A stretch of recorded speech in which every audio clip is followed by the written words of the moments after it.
Good evening, my Real News Media TV family. Welcome back to the channel for another news update. And in the news this evening, Omar Collymore found guilty of murdering wife and a taxi operator. Omar Collymore has been found guilty of 2 counts of murder and a conspiracy to murder in the killing of his wife Simone Campbell Collymore and the taxi operator Winston Walters. The jury began deliberations early Wednesday. The verdict came back sometime after 1 p.m. His co-accused Michael Adams and Dwayne Pink also received guilty verdicts for murder on both accounts and a conspiracy to murder. The third co-accused, Shaquilla Edwards, was found not guilty of murder on both accounts but received a guilty verdict for conspiracy to murder.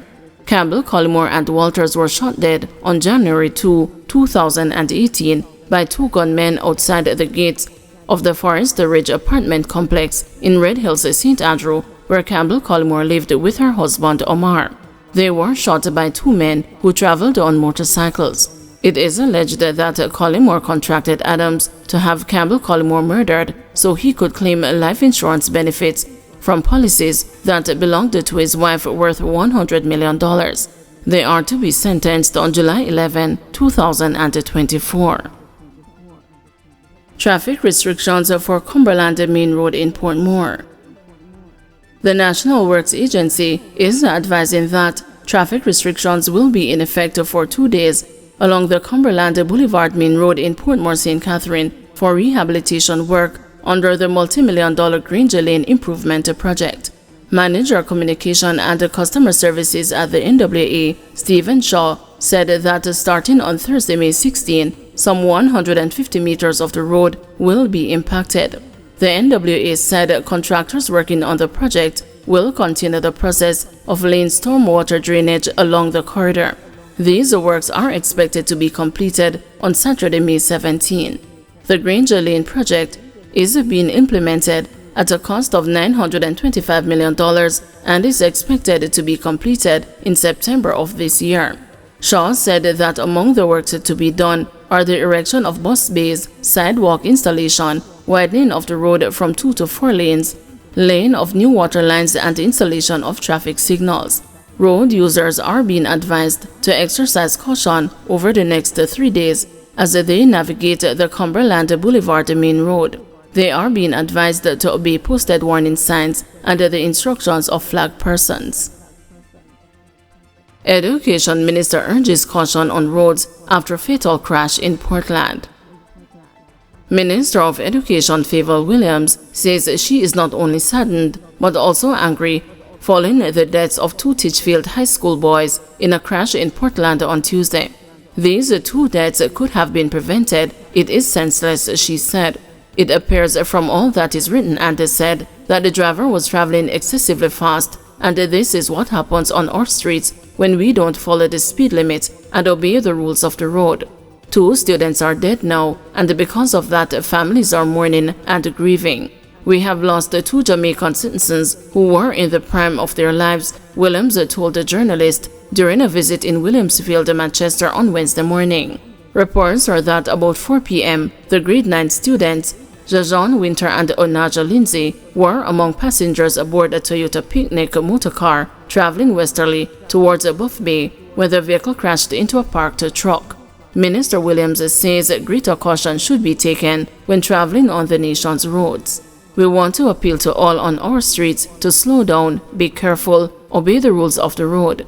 They are there for our own protection. I don't know why people can't get that in their heads, she said. 2 men killed, 1 injured in Burnside Valley gun attack.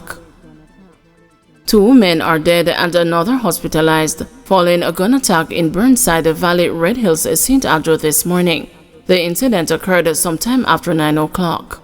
The dead men, who are reportedly in their 20s, are not from the community.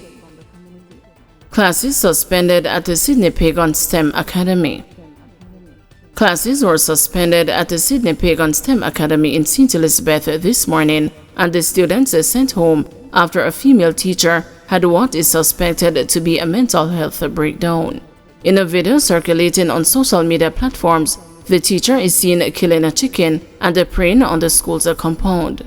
Though stating that he was unaware of the video being circulated, the school's principal, Milbert Miller, told the news that the school made a decision to send the students home because of a situation on the compound. We have treated with it amicable, and so in our judgment would have been the proper thing to do to have the students out of the space, he said. Miller, however, noted that students sitting Caribbean Examination Council exams were not affected. Launch of police initiative in Mobay, marred by murder of man. This morning's official rollout of the Jamaica Constabulary Forces Beat Officer Patrol Division in St. James was marred by the fatal shooting of a man in downtown Montego Bay. Armed thugs murdered the unidentified man at the corner of Union and King Street, which is a short distance away from Sam Sharp Square. The shooting happened around 10 o'clock. The man was shot multiple times in his head and the chest. Crime scene investigators had a cordon off the scene, which was processed. Prior to the shooting, there was a strong police presence, especially in the vicinity of Sam Sharp Square, as a Superintendent Gary McKenzie, head of the GCF's Public Safety and the Traffic Enforcement Branch, and other top officers got the initiative, which is designed to create a proactive shield for residents and visitors doing business in Montego Bay underway. AstraZeneca vaccine not used in Jamaica since July 2022, says CMO.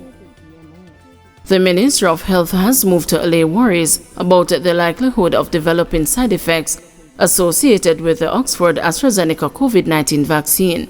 This comes in light of growing concerns after an application to withdraw the medicine worldwide took effect on May 7. That withdrawal also comes months after the pharmaceutical company admitted for the first time in court documents that the vaccine, in rare cases, can cause a thrombosis, a clot within blood vessels that limits the flow of blood. AstraZeneca said the vaccine was being removed from markets for commercial reasons and that the timing of the two events was coincidental. It said the vaccine was no longer being manufactured or supplied, having been superseded by updated vaccines that tackle new variants.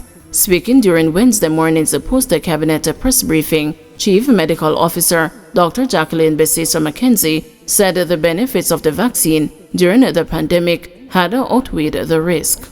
The side effects that I note that persons are concerned about tend to happen between 3 days to 3 months. So some persons are wondering, if I had received AstraZeneca then in 2021 and early 2022, am I still going to have this possibility of these side effects? And the answer is no. As I said, the ministry still continues to collect information on persons who think they may have suffered side effects, and we investigate them.